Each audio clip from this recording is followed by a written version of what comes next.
Hey everyone, welcome back to Ami's house. Before we begin, I'd like to give a shout out to our sponsor for this episode, a really important organization called Leket. Leket Israel is a national food bank and is the leading food rescue organization in Israel. For over 21 years, Leket has been rescuing surplus nutritious food and distributing it to Israelis in need, regardless of race, religion, age, or gender. Each week, the organization provides essential nourishment to over 330,000 individuals, including women and children at risk, seniors, and families in distress. Right now, Leket is focusing on Kiryat Shmona, a city in Israel's northern border, whose residents are facing significant challenges. Many families and elderly residents were unable to evacuate during the hostilities and continue to struggle as the city works towards recovery.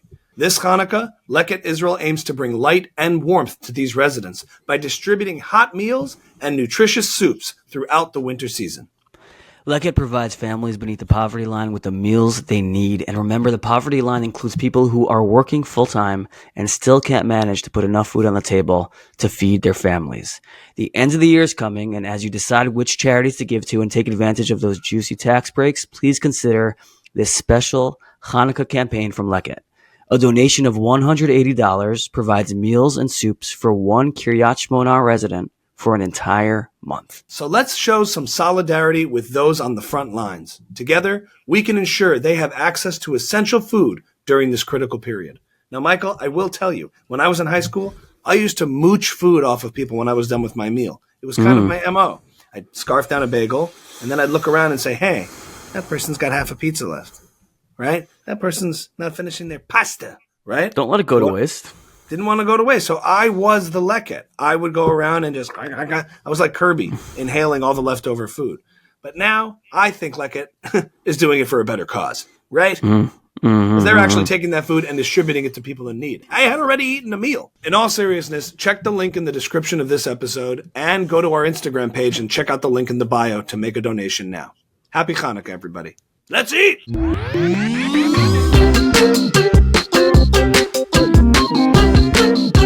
Welcome back to Ami's house. Ami's house. The special, holiday special, New Year's special, Michael, as it is currently Hanukkah, and this will be airing around New Year's, in the new year in 2025. So let this be an episode in which we reflect on the highs and the lows of 2024.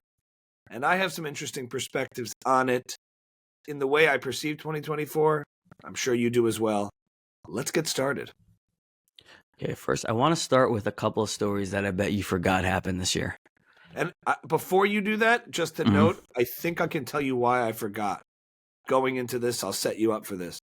To me, I'll say it on the outset, October 7th was in 2023.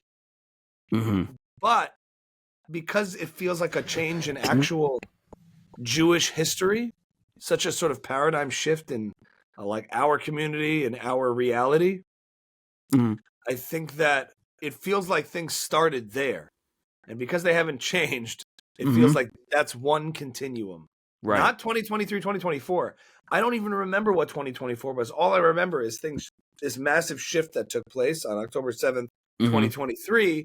That's a good way to put it. And given that the war is still going on and that there are still people that have been taken hostage and everything that's happened in relation to that and advocacy and all those kinds of things that I've gotten involved in and debates that I've had and then comedy stuff that's come about and satire work and all those kinds of things, like I'm still in that continuum.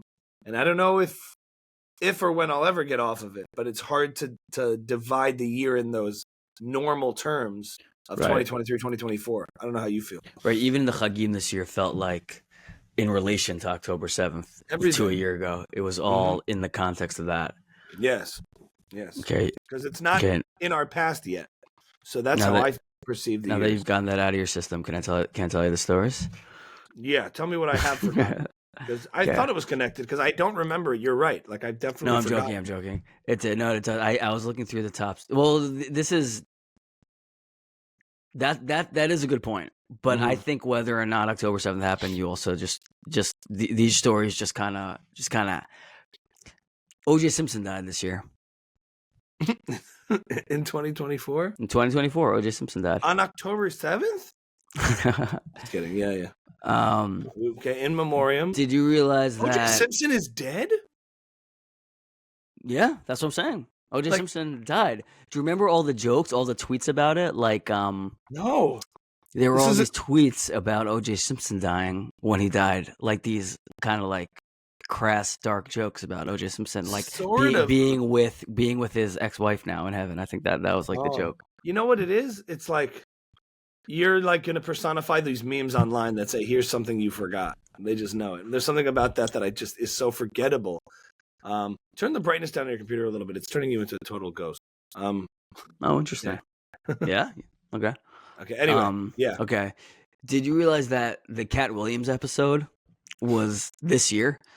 It could have been 10 years ago.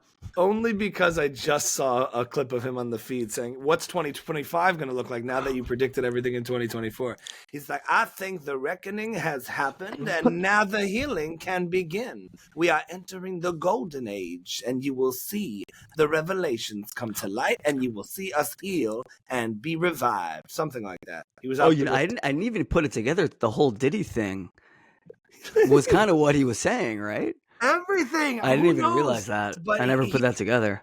What did he first call out was going to happen? What did he say specifically?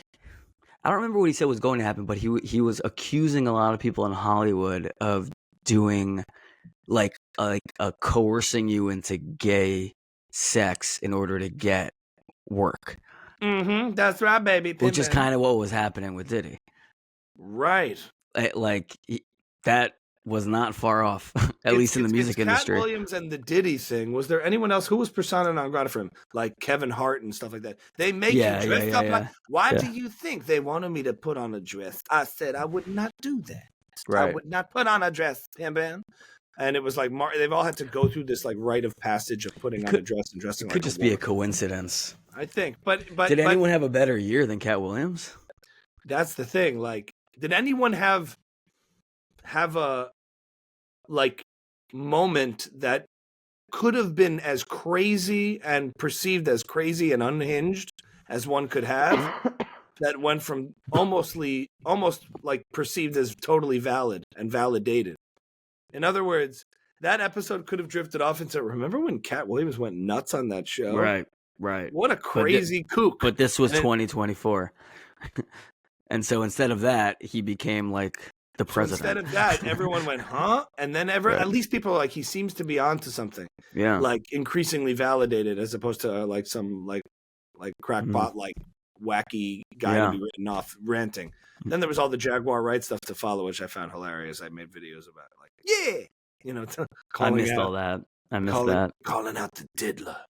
Oh, you didn't see those Jaguar Right videos? I saw you doing them, but I didn't understand what it was. Why you think everybody's talking about it? Mm-hmm. Who is that? Who is she? Oh, it's What? Who is she? Jaguar Right.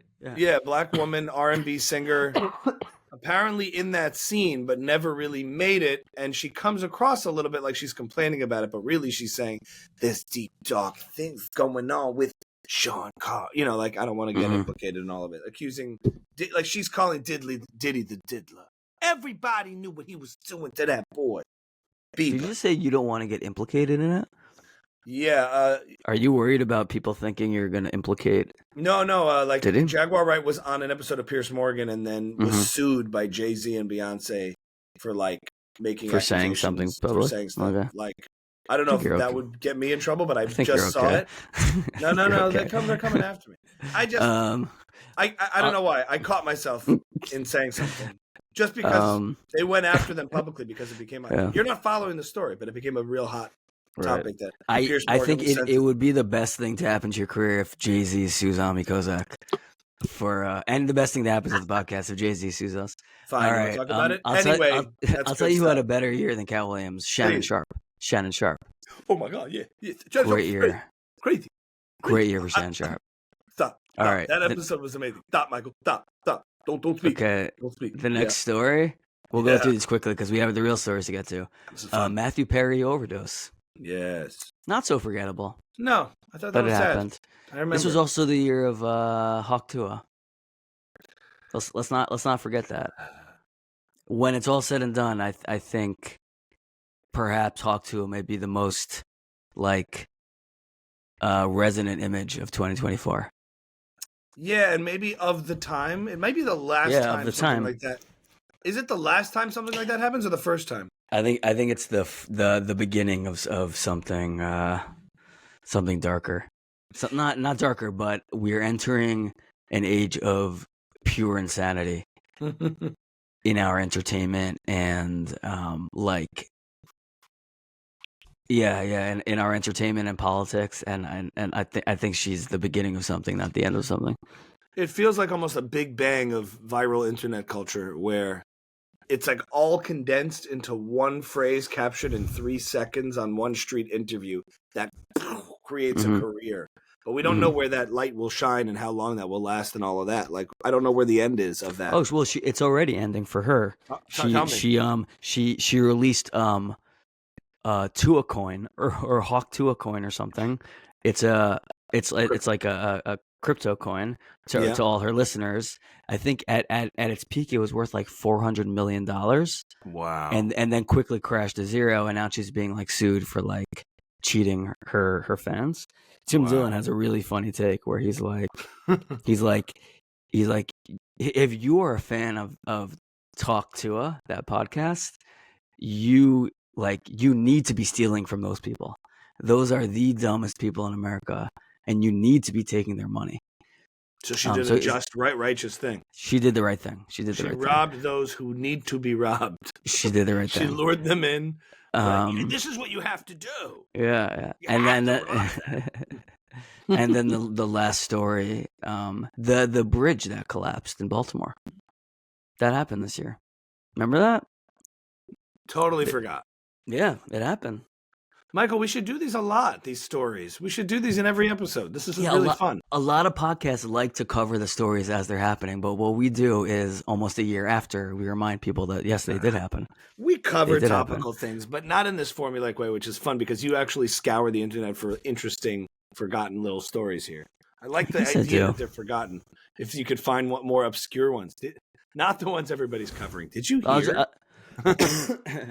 Okay, so those were the stories that we probably forgot.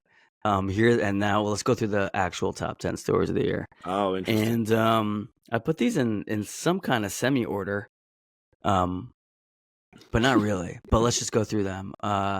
These aren't funny. These are just things that happened this year. The Trump assassination attempt. Two of them. We don't talk about the second one. No, because he was in a bush. I didn't think it was a big deal when it happened. I don't know. That was my first reaction. Yeah, I don't. I think it's a symptom of how crazy things have gotten, but I really didn't think it was gonna matter. I have one thing I forgot to say about the Shannon Sharpe thing. Did you know that he left his Instagram live on? And while he was we forgot that part too. Did that materialize into any kind of scandal? He said, "I'm sorry, I made a mistake. 2 people had a good time. Nobody had a bad time. No one was hurt during the making of that video. Let me tell you. Maybe she was limping the next day." It was just the audio. My God. Yeah, just forget about the video. So I heard. Shannon. He said originally that he got hacked. I don't think he admitted it. He left it. I don't know what happened. Here's what I will say though on the Trump assassination. I don't understand for the life of me why you didn't. What if he had been killed?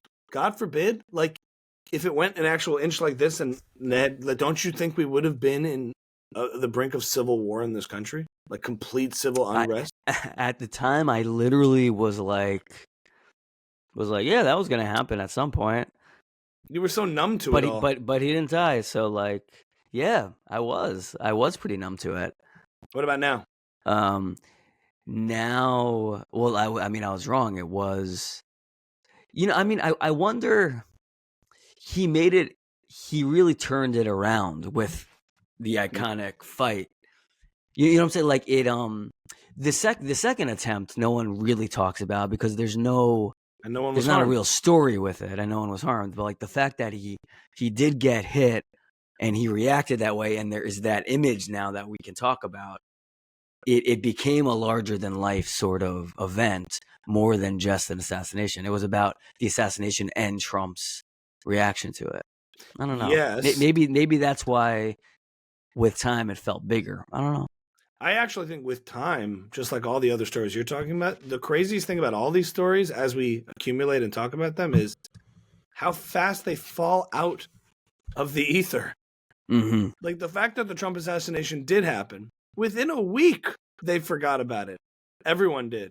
And he was back onto, oh, he's going to lose. He's this, he's that. Like it's almost like, if news and stories are like a drug, that we've become anesthetized, what's the word? Desensitized to just the hits.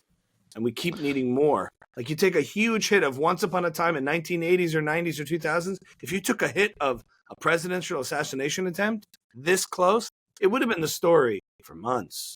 Mm-hmm. And it would have been top of the headlines for months and months and months. And now, oh yeah, Trump assassination. I remember that happened. Right. You know? Well, and it's yeah. that to me is a story in and of itself. How fast and frequent these insane stories and headlines come out and disappear.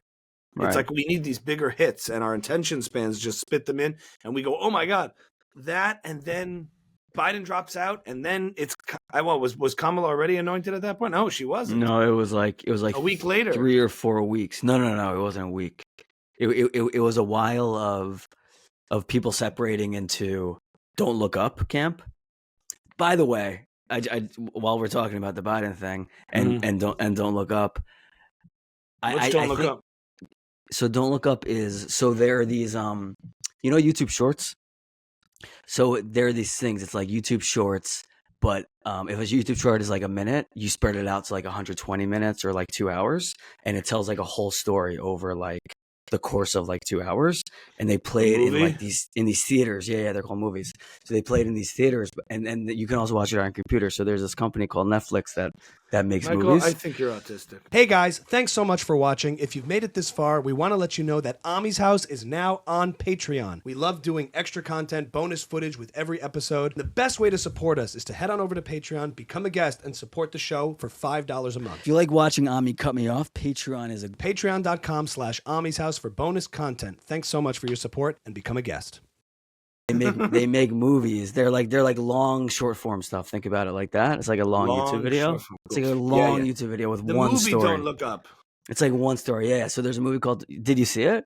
No, I heard it was bad. So the whole premise is that Trump is president, and there's a comet. Adam McKay wrote it. The guy who Will Ferrell's is it actually partner. Trump or a Trump type? A Trump type, but it's very, very clear. It's supposed to be Trump.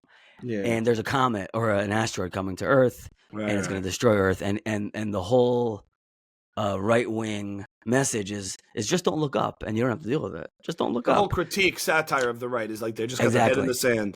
When Biden and that's been the narrative about from the left about the right. When Biden had that debate, and the official message was basically don't look up. Don't look at it. It's fine. Yeah. I think in a lot of people's minds, they really started to make the shift of like, who was the president of the movie? Was that right wing or left wing? Like, who's the don't look up party here? Right. Which I just thought was so interesting because it was taken as of course it would be the Republicans who did don't look up. But it turned out differently. The Republicans are the dopey ones with their head in the sand, not paying attention to reality when they talk about climate change. Right. Actually, who's not paying attention to reality? It's the Biden narrative, left-wing establishment that's pretending that this man in serious decline is perfectly, and maybe that's the biggest story of 2024 of that shift, that outward shift that manifested in Trump winning. Yeah. To me, the woke bubble bursting, woke broke. Yeah. I had this conversation earlier today, and it was just like, that is the big story. The big wake-up call, the common sense red pill that everybody decided to take of like, hey, we're all in on the same private joke here. It's actually, most of us agree. The common sense person agrees. And that common sense meter now leans right of center. It just does. Yeah. Yeah. because the left wing has just become so crazy and lost in their own echo chamber. And the right's in an echo chamber too. But between the echo chambers, there's reality. And reality is now, I think, touching and adjacent much more to the right wing echo chamber than the left wing one. I think so too. So let's get back to assassinations for a second. Sure. So Trump getting assassinated Yes. into three other assassinations, big ones. Nasrallah, Sinwar, and the United Healthcare CEO. Okay. All of those happened this year. Mm-hmm. And to me, the story there is at least with you saw when Trump got assassinated, there was basically attempted. Right. Don't come after us. Yeah. I don't want to get implicated. Jay-Z has I don't been want to get suing for implicated. I don't want to get implicated, Jay-Z. But the celebration of political violence, right, and then the obvious destination for that is when just kind of like a citizen gets killed. Whatever, you know, like I understand why you celebrate it, but you know, and then obviously, you know, the CEO getting killed is being celebrated also. But there's kind of a direct line there. I hear that this idea of like when society gets pushed to its limit, especially to me, like the anti-American, anti-capitalist rhetoric of the left that you see pushed incessantly, ultimately, you know, the end road of that is if rich people by virtue of just being rich, are exploitative, and by virtue of just being billionaires are evil, then shooting them is like Gotham. It's like this is what it naturally extends to, and that's why these people get celebrated. Well, I don't think that's I why could people see are that as the celebrating dystopian. He wasn't just any CEO. He was a CEO of a healthcare company that has its own specific problems. But I could see how down the road it gets extended there. If he was in any industry that people didn't understand, they'd celebrate it. Eventually it's like a banker who, you know, exploits, you know, these companies, fires people, you know what I mean? Like eventually it does. I know healthcare has its own kind of reputation, but I think they're just kind of using that. I don't know. To me, before October 7th, I would have also celebrated it probably. In my own way. Celebrated it? I mean, in my own way. I wouldn't like I mean, I would not care. I would not care. But I think the way you're talking about healthcare is the way people talk about Israel, where they're like, oh, the way you feel about healthcare is the way you feel about Israel also, where it's just like, I understand it, and whether or not you do too, there's no excuse for violence either way. Mm-hmm. And I think I've come through these past 2 years come across to that camp more. Yeah, but you're just saying a couple years ago. Take me back to Michael Weber's brain a couple years ago. That you're like, oh, what? Some billionaire rich guy CEO gets shot in the street. There's nothing disturbing about that in principle. During BLM, also, I was kind of like delighted by the riots. Like I'm like I think that there's something delightful about when, you know, I think the healthcare industry it's not, you know, healthcare in this country is not working for a lot of people. And like, I'm delighted a little bit by when the government doesn't do what the people are asking from them, that people take it into their own hands and do it themselves. I wouldn't have considered he's a father and like, where does that lead to? And whether or not you agree with it, does that justify violence? I wouldn't have had those conversations in my head. It would have been this sort of like ethereal, conceptual thing, like sense of justice, poetic justice. Yeah, exactly. So I'm sympathetic to people who feel that way, but I don't feel that way anymore. Yeah, you would have been like, oh, interesting. It's sort of like a cosmic justice, not a moral justice. Yeah. It's but like in the case of BLM, especially, they're just destroying people's stores and white people's establishments and assaulting white people at a coffee shop. So right. So like, I wouldn't seem just even in your mindset then. It wasn't even like I mean whatever. They also like rioted. They also like I think ransacked like the Nike headquarters, whatever, in like Midtown. Like so that would be more what I was talking about. But even so, it wouldn't be like specifically like good target Nike. It was just like generally like civil unrest. I would have said is like healthy when the government when they're not, you know, power to the people, when they're not paying attention to you, like get them to pay attention. But you gloss over the specifics of what that means. Civil unrest is like kind of a fun, like a cinematic twist of the power structure. Yeah, and you're not judging or condoning beyond that. You're just like, huh, interesting, because you're a little evil. Sure. But the my journey over the last year and a half has been coming around that, and then when Nasrallah, your sympathies also have moved a little bit towards as far as movements go. It's not well. I mean, yes, but I think the bigger thing is I think I've come around more to like the Ben Shapiro side of things, where you're like, we have values and principles, and it's not a culture war thing where depending on, you already know what I'm going to say necessarily depending on the culture part of it. It's like I have a value and a principle, and that's my guiding light. So like, do I believe in like political violence? No. So like, so now at this point, I'm willing to say like, whatever you think of healthcare, you should not be killing the CEO.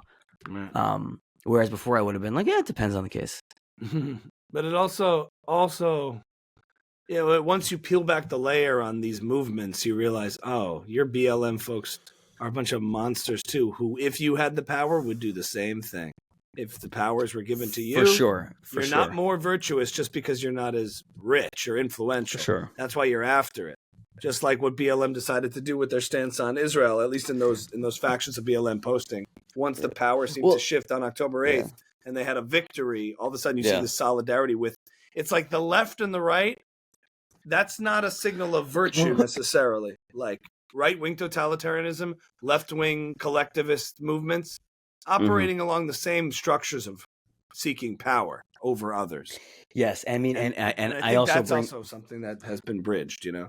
And I also bring it to like the, you know, the Jews are next type of thing, where it's like, you know, I mean, we're living in it's a pretty insane time where like presidents are getting, I mean, you know, nominees are getting shot at, CEOs are getting murdered on the street. Like, it's probably just going to become more commonplace. That's what happening. Worries me. It's happening, and we're not. It happened, and we're interested in it as a story, but it's not this like national crisis that we're talking about. Like, how do we stop this from happening again? It's like, it's kind of like, think it's going to start happening going into 2025 as a predictor, yes, or I given do. that Trump is the president and the woke is broke. I think the same way school shootings, you know, there was Columbine, and it was, oh my God, and now there's a school shooting so often we don't even talk about it. I think the same thing's going to start happening with things like this. You're going to hate me for saying this. I'm not sure that school shootings have actually gone up. The coverage in the media around them has gone up, but I'm not sure the actual numbers pan out, just based on when I've looked into it on the coverage from the hysterical media. So they, whatever. Certainly get more that notwithstanding, I do think it's going to start happening. The frequency is going to start happening a lot more often. And we're going to enter into like a more insane time. And then Nasrallah and Sinwar assassinated, and the story there is like, well, you know, Israel shouldn't just be assassinating these leaders. You know, from the same people who are like, yeah, maybe it's okay to kill a CEO once in a while. Because they want Israel to lose. What about the pager story? Is that part of the stories? I didn't put that on there. It should be in there. Did you watch the 60 Minutes thing? I didn't love that they did that, to be honest. I didn't even watch it. Yeah, I watched little bits of it, and I'm just like, it was very, with all the love in my heart, it was very Israeli in its tone deafness. To me, the badass move is to do it, wink, and keep going. Way cooler. It's much cooler. To get on 60 Minutes, we had and basically what they did was they have a guy completely covered up. Yeah. So he looks like a villain. You don't want that. Completely covered in a mask with a voice alteration. So how long? We had planned this forever. We have our hands in all places. Everyone should fear us. What was that? And I'm like, you sound like anti-Jewish propaganda posters. Why you? It was a tone deafness. Now, as a spy network, the Mossad saying we have our hands in all places makes sense. That's what spy networks do. There's nothing particularly unique about that. That's the nature of being a spy network.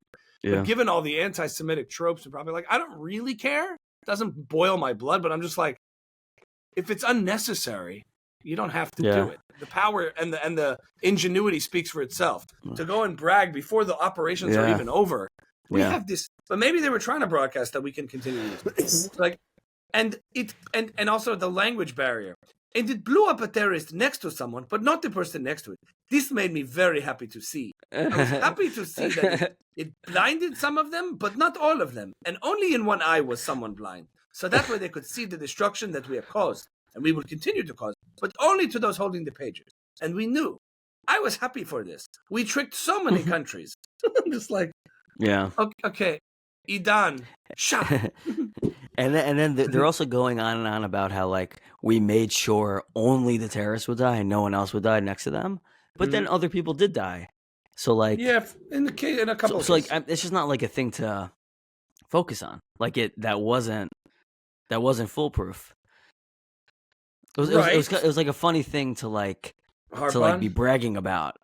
Yeah, to like focus on where it's like, but like it didn't really work. At the same time, it is.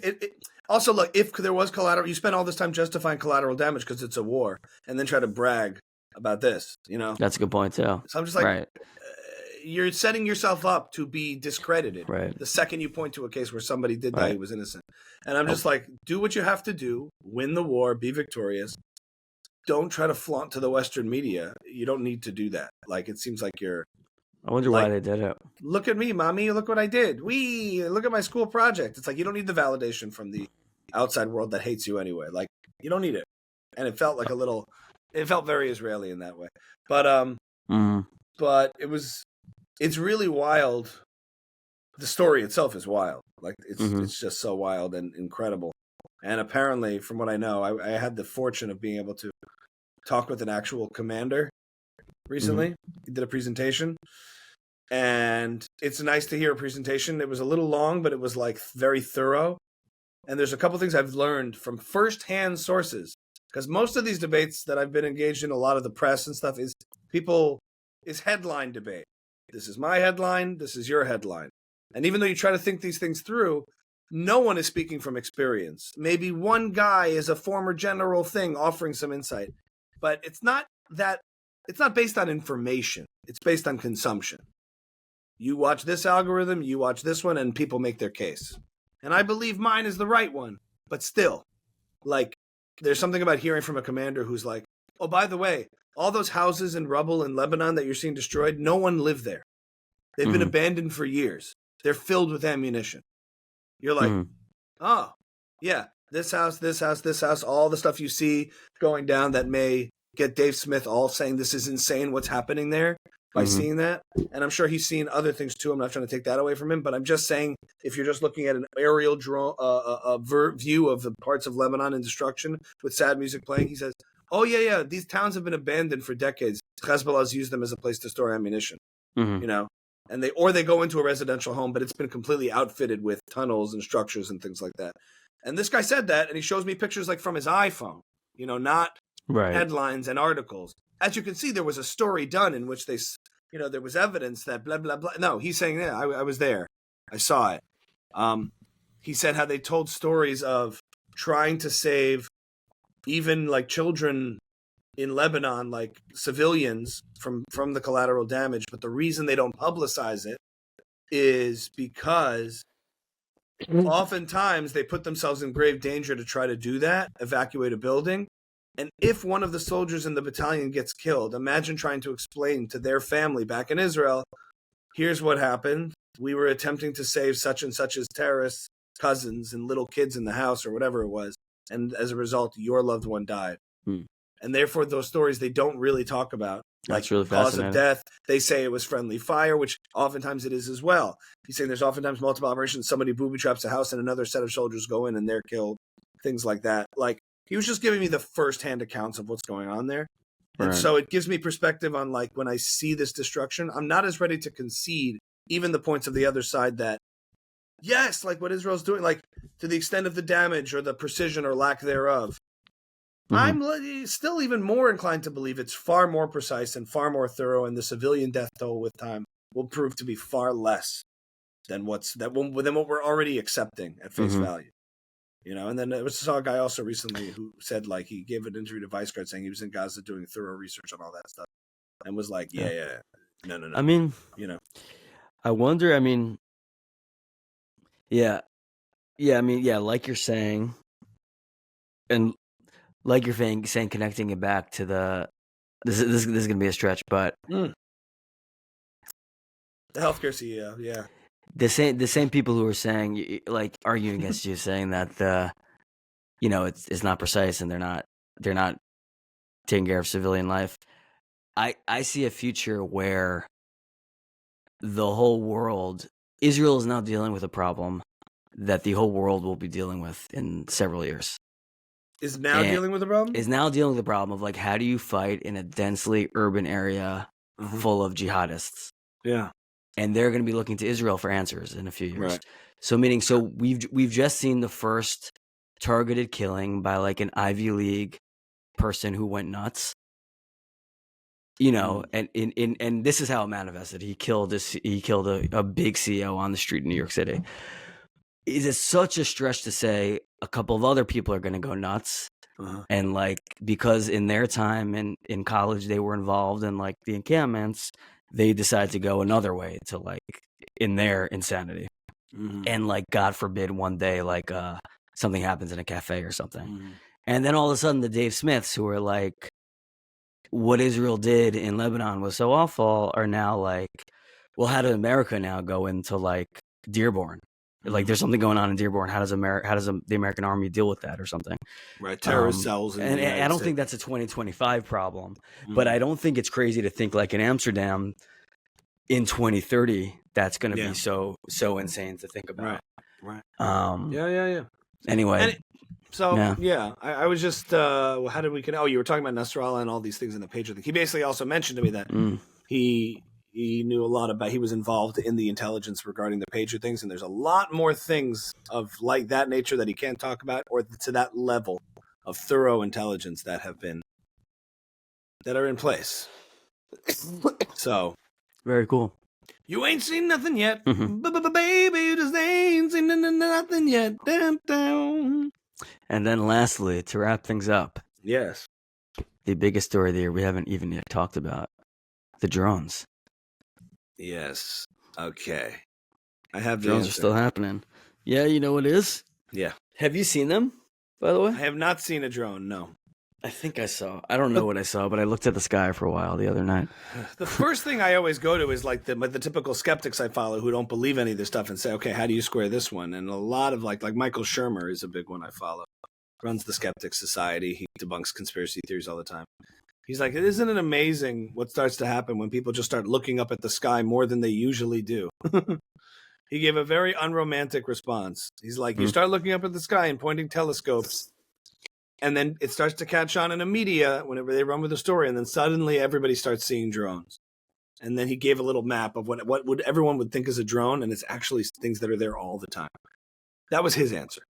Cool. You know? And I was like, yeah, this seems a little more than that. You know what I mean? And Trump was like, look, the government knows what they are. Yeah. Look, they know what they're doing. And then you see videos of things coming out of the ocean, all this weird stuff. I don't know what I'm looking at. I like that take from him. I don't think he's right about that. I don't think they're but I do think that's interesting. You don't think so? They'd all be shot down. What do you think it is? I think if they were, here's how I'm ruling my logical brain, and I have limited knowledge of all this, so I'm just using my best instincts here. Go ahead, get it out. Yeah. Sorry. You all right. Basically, if they were adversarial, they'd be shot down. Like many more of them, you'd see being shot down by our government if we were suspect of them being from a foreign. I don't think that we would tolerate, and the government would tolerate, spy drones, adversarial drones over sovereign American territory in New Jersey. So that rules that out for me. Is it such a simple thing to shoot down a drone over, like, Teaneck? Like, what happens? Where's the drone land?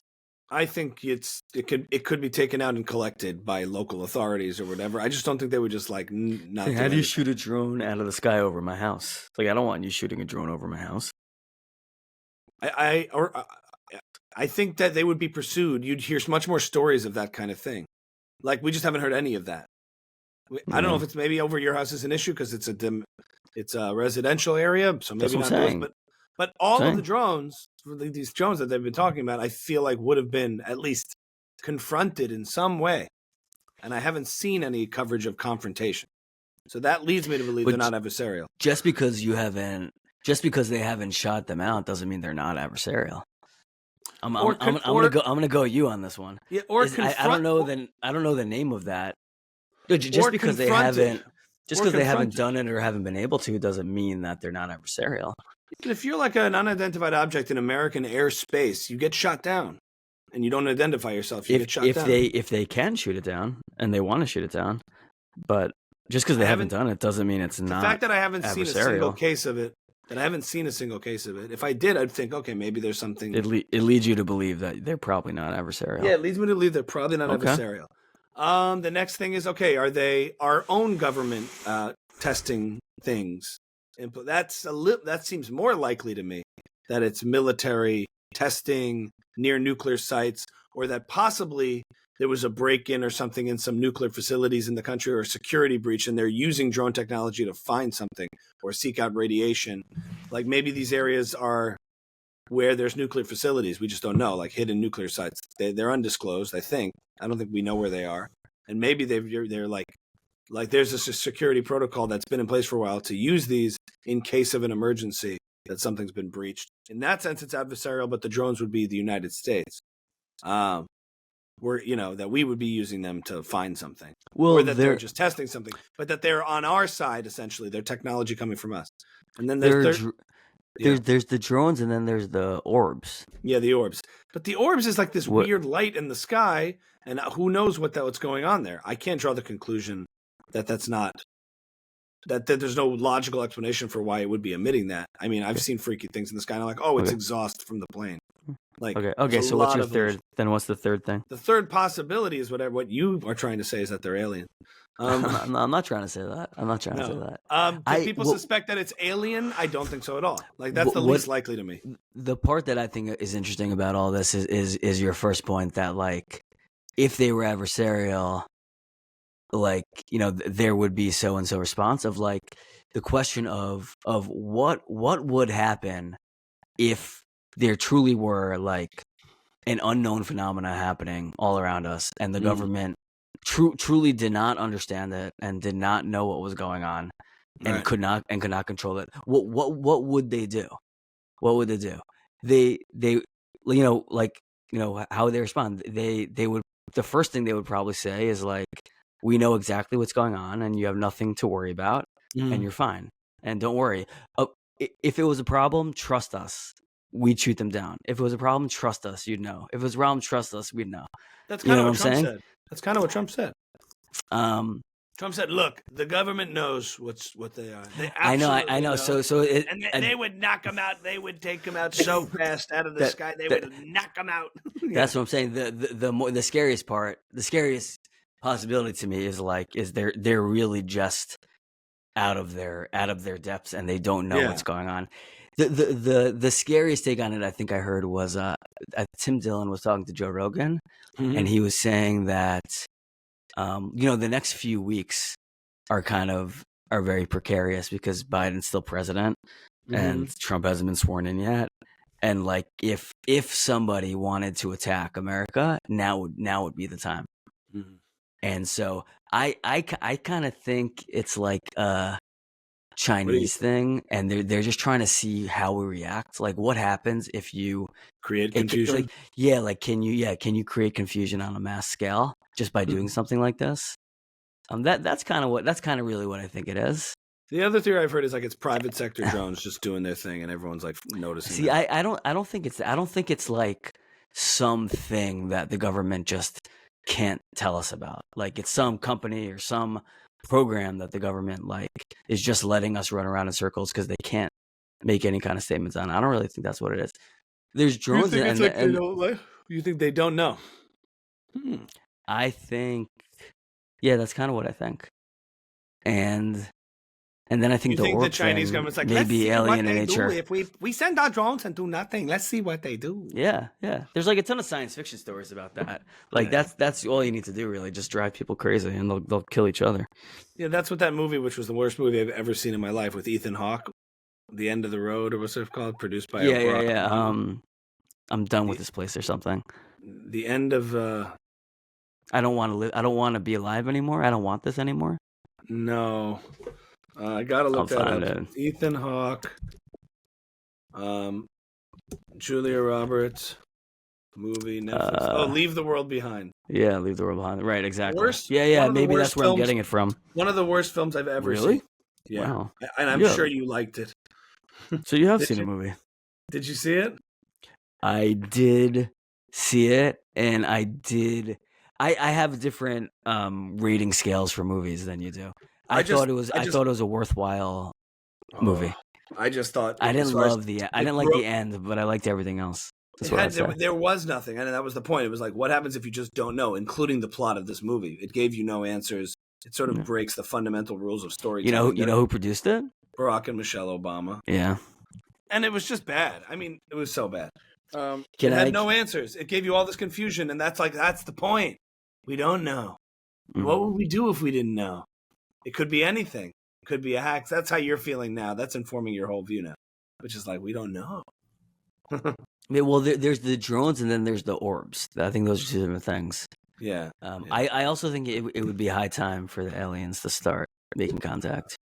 That's my I was take on about it. to say something about not Leave the World Behind. Oh, I did see Sonic 3 in theaters the other day. I took the kids. Oh. It was That's awesome. so off my radar. You said you do see a movie. I do see movies, and I've actually seen 2 movies in theaters, kids movies, because of the holiday season. What else did you say? Moana 2, horrible. How was it? Yeah. Horrible. And I like Moana 1. Moana 2 Mm-hmm. was one of those, like, remember those direct to DVD sequels that they used to make of Disney movies? Well, that's all.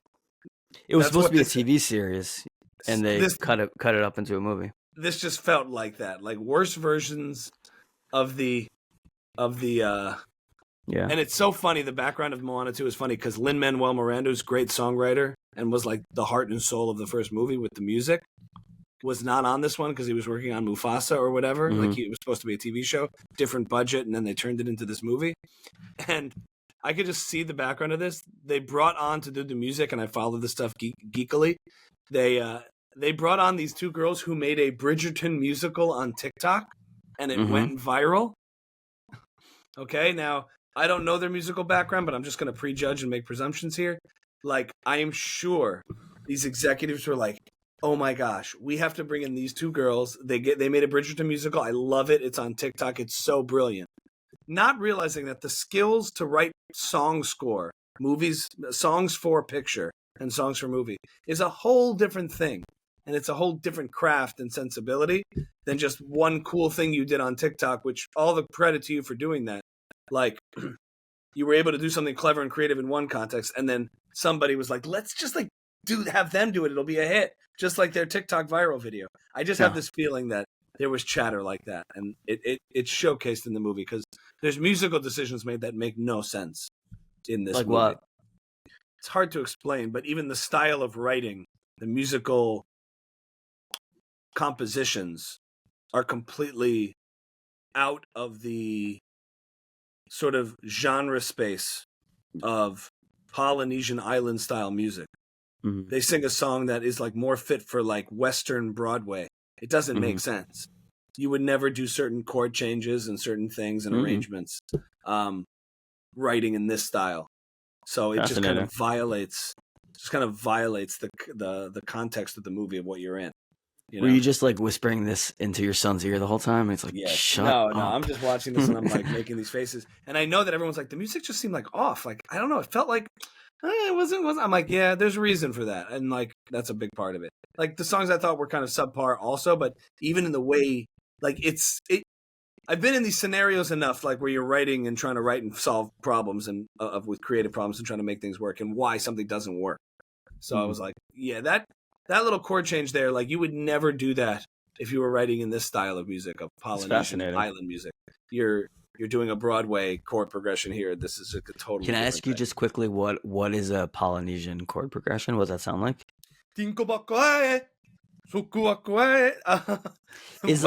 Is like You're Welcome a Polynesian song from the first one? You're welcome. You're Welcome is a little more modern, and they tried to kind of copy it again in this one, but they're not freestyle rap. They don't write raps, these girls, and you could tell. Like, in You're Welcome, kid, honestly, I could go on and on. I can explain every natural phenomenon. The tide, like that has some rap and some structure in it, but like Afro, like rhythmic kind of stuff is complementary to the style of like lots of percussion, lots of what would you call island stuff like this? Like in the first movie, how do I explain it? In Western classical tradition, it's a lot of harmony. You're doing a lot of chord changes and movements. You know, all that stuff you play like G, D, A minor, C, this, all that kind of stuff that stems from the Western classical tradition. The African rhythm blues kind of stuff is much more simplified, much more like when you think about the blues or like groove music, when you're listening to jam band music and they're grooving on like one sound, one chord, it's not moving all over the place. They're just kind of grooving. Funk, like it's called vamps, and it's like pedaling and pedal tones, like where you're really focused on one thing, and it's melody and rhythm are really important driving forces rather than fancy chord changes, because they didn't have that. That wasn't part of the musical culture and tradition.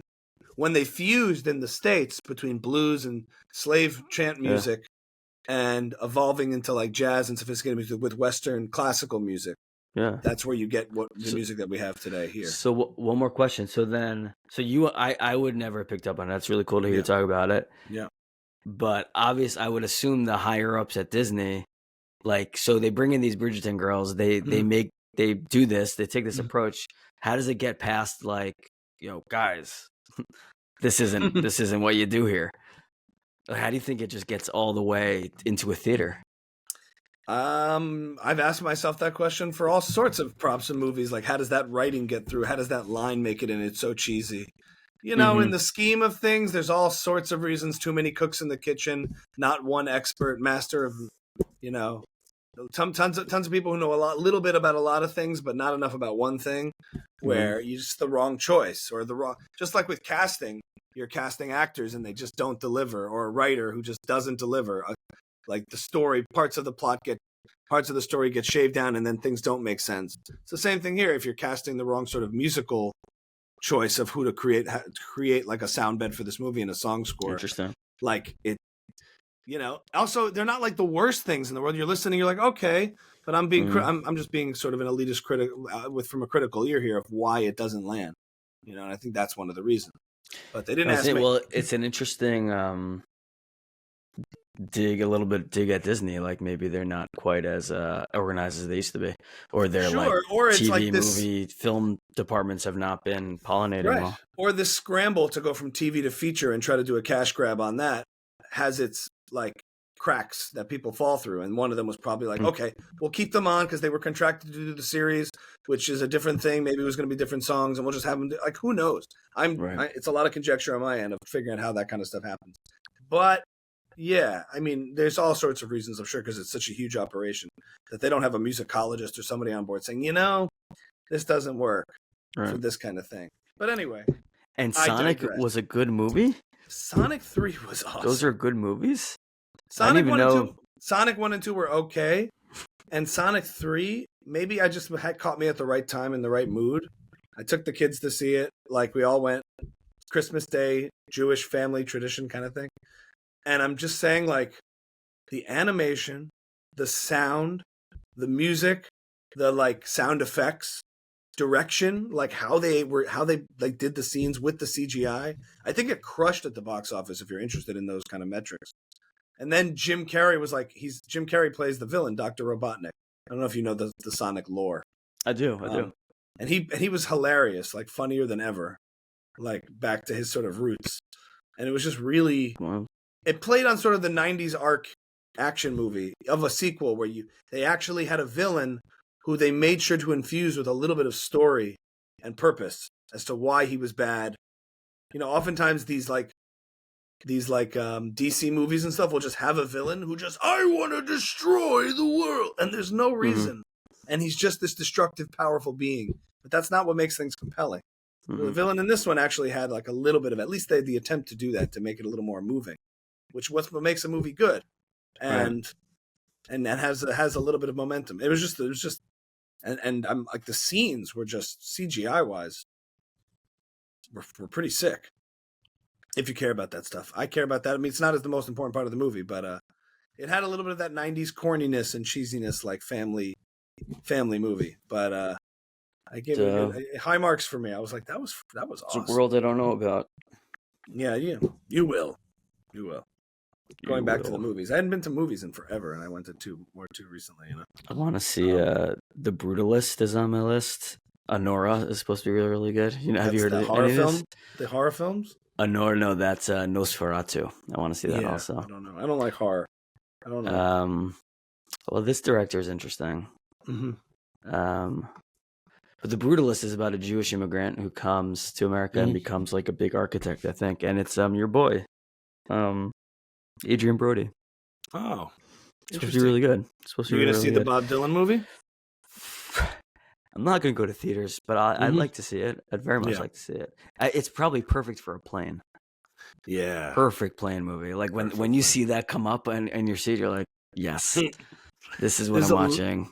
There's a lot of praise for it. Every time I watch a scene, I'm being a douche now, but every time I see a little clip of it, like Timothée Chalamet, I always see Timothée Chalamet acting, doing a good job. I felt that way about Leonardo DiCaprio a little bit. Like when I would watch him, I'd be like, I know it's Leo, like acting well, not a disappeared person, as opposed to like when I watched, when you see somebody like, what's his name?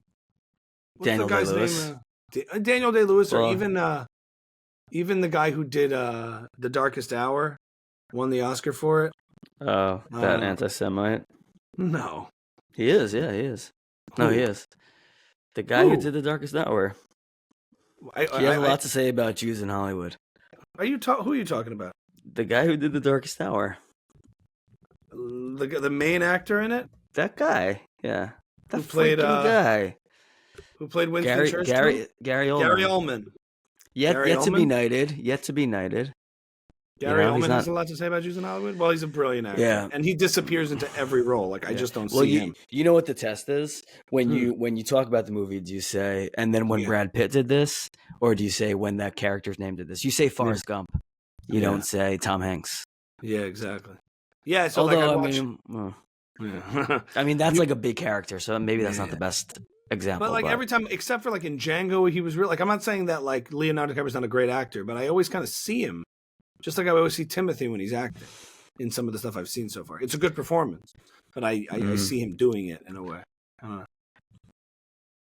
Anyway. Yeah. I wonder if there is a huge, like Denzel. He's still Denzel in every movie, right? Yeah, but it's powerful. I saw a really funny TikTok or something where everyone in Gladiator 2 was doing the old English accent except for Denzel. He was just doing like Queens. That's Ryan Goldshire. It's a friend of mine. I just did a set with him.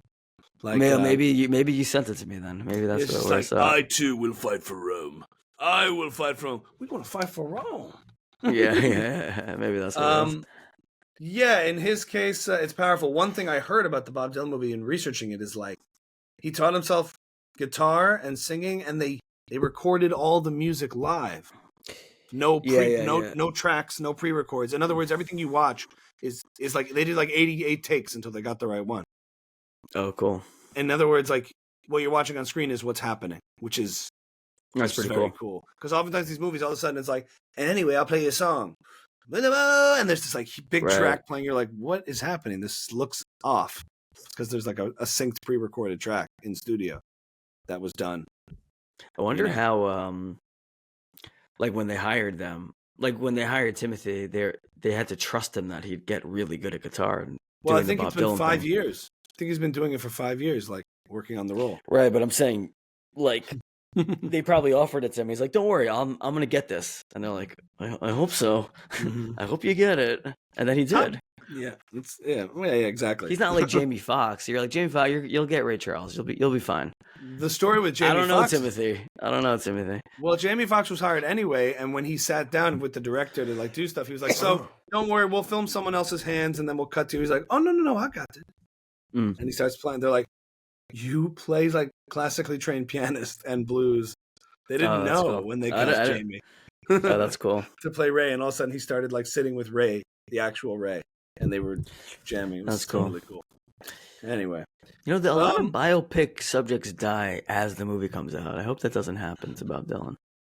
Ray Charles died like during the movie's run. He's like, well, I guess you know my story. Bye-bye. We lost Quincy Jones this year. That was a big one. Quincy's a big Sure.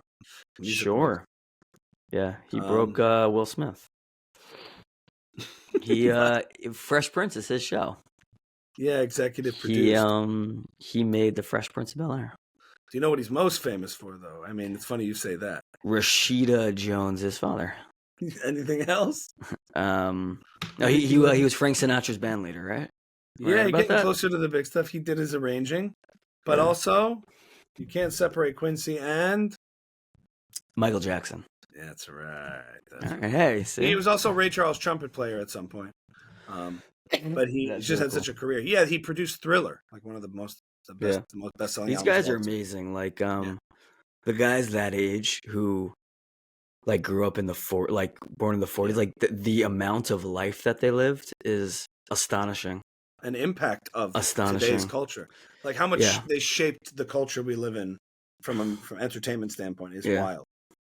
Yeah. Like by the time he was our age, he had lived through wars and Frank Sinatra and probably meeting Michael Jackson now, and like it's like, how do you go from like Frank Sinatra to Will Smith? Like, how is that one person's life? It's crazy. It's amazing what we can do. Soon by us, Michael. You never know which guest we're going to break. Well, any other final thoughts as that wraps up 2024 in the secular timeline? Yeah, happy Hanukkah. And thanks for joining us this year. This was a fun year for Ami's House. This is year one. Was this year one? We started, if we go by Jewish years, we started like September, Rosh Hashanah of 20, which is technically of 2023. 2023. So we're about a year and a half into Ami's House. Yeah, a year and a little bit. Yeah, it's been good. But it's been good. Stick with us. Yeah. Stick with us. Follow on Patreon. We'll try to insert a little thing there. You can know where to go to continue supporting the show. Took a little break because I was on tour with my band Distant Cousins and Matis Yahoo, which we could talk up and catch up about in our next episode. Lots of fun stories from the road and what that's like. Playing for 500 to 1,000 people a night, 9 nights in a row. It's a real nice kick of dopamine, I will say. My post-tour blues is a lot less now than the first time, which I didn't expect. Last time, the first tour we did with him in the summer, I came back and I was just like, I don't want to do anything because you're coming back into Hanukkah now, I guess. Yeah, but also fun. Just like expecting it, like a little bit. But a lot of fun stories from the road, and that was a wonderful time. Cool. Welcome back. Please join us in. Thank you. It's good to be back, and continue subscribe, and share in 2025. Lots of exciting announcements to come and guests to be talked to here on Ami's House. Rate us. If you're listening on Spotify or Apple Podcasts, rate us as 5 stars. And I will tell you, on a number of occasions on the road as I travel, people come up and say, I love watching the podcast. You and that guy are great.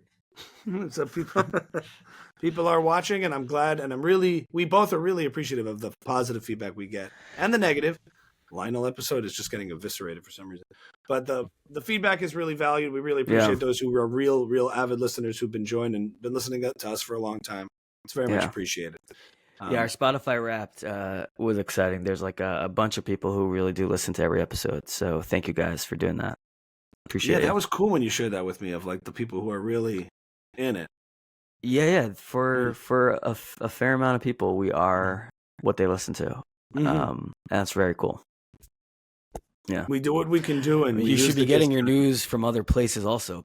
Yeah, guys, I really encourage you to do that. Severely misinformed. But thank you for trusting us for your entertainment and your coverage of the day. Any names you want to call out? That's the last episode of the year. Any specific people? Like favorite guests of the show, or just in general? One that you know listens. I'll start off. Oh, yeah, go ahead. Judith, Sam, Gabi, Geely. Mm-hmm. Off the top of my head. Thank you for listening. I know you guys listen a lot. Sarah also. Yes, all those people from the road who came up to me at the merch table. I don't know your name, but I appreciate that you came up and said nice things. You know the names. I should know the names too. But we hope in 2025 for goals to possibly do an Ami's House live podcast. We've been talking about to do a live show with some of our favorite guests and some other exciting things to come. And we'll continue to grow the Patreon for our most engaged and dedicated listeners, give you some extra stuff. So we appreciate that, everybody. Thank you so much. That is 2024 wrapped. Here's to 2025. Michael? Okay.